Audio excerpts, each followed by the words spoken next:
Hi guys, I'm Dave and I'm with the security department at Sunnyside. Today we're going to go ahead and read It Could Always Be Worse by Margot Zemach.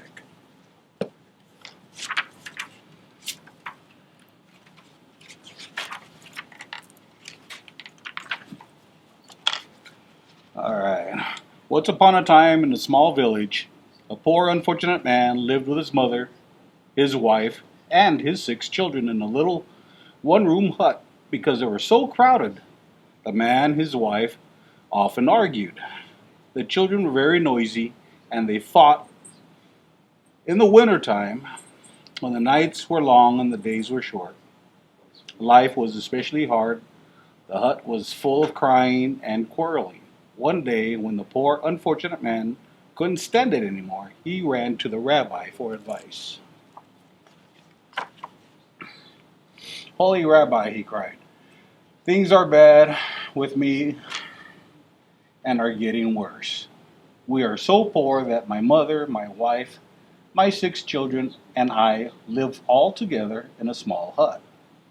We are too crowded and there is so much noise. Help me, Rabbi. I'll do whatever you say. The rabbi thought and pulled down his beard.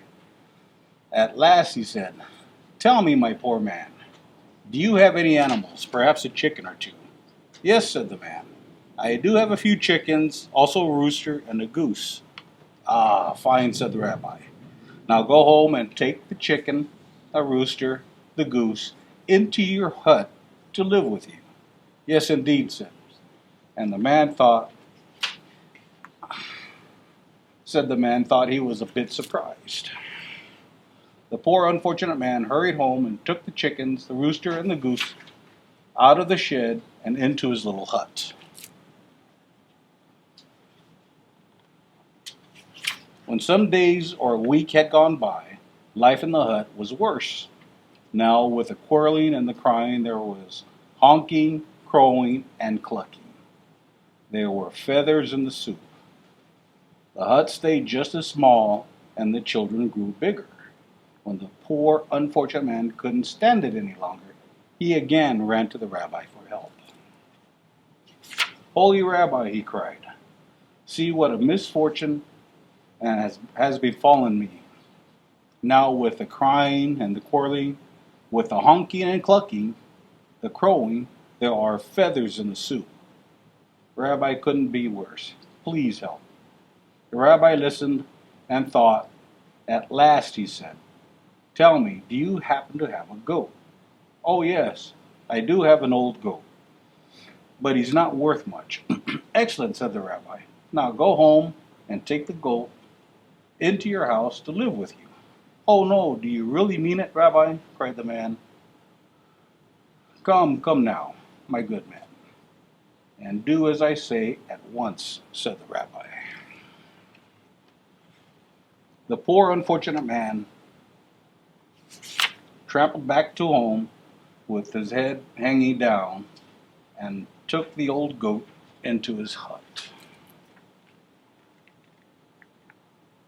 When some days or a week had gone by, life in the little hut was much worse.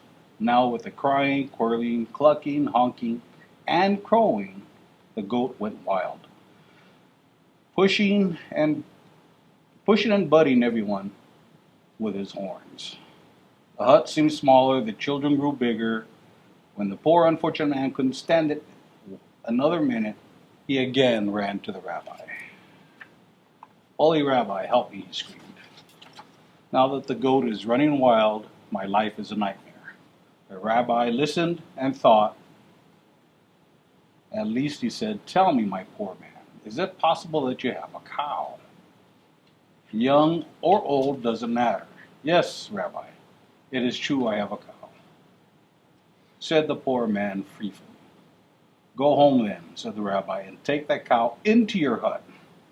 Oh, no, surely not, Rabbi, cried the man. Do it at once, said the rabbi.